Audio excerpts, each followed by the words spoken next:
کار ساخت 155 کیلومتر شولدرها یا کناره‌های شاهراه عمومی کابل قندهار در مربوطات ولایت غزنی ادامه دارد.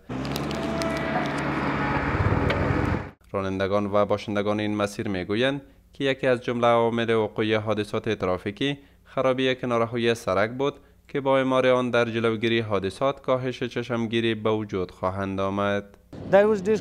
جوړ کړی ده نه سمسر ته نه ده رسېدلی او بیا هم آزاد شوی ده سړک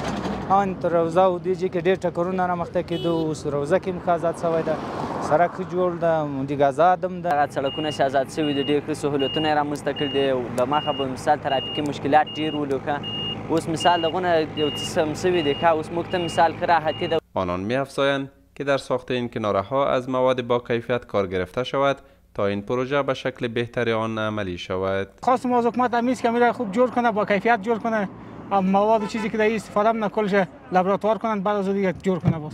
خواستم از حکومت نمیسته که فقط می سرکای که جایی که کمبر است جایی که حادثه ترافیکی زیادتر میشه باید کوشش کنه که جایی که ساحه را آزاد کنه که حادثه ترافیکی و هم از نوع‌های ترافیکی جلوگیری شه. از سوی هم مسئولین در غزنی از نظارت و کیفیت بهتر در ساخت این پروژه اطمینان می‌دهند. و از نگاه کیفیت باید بگویم که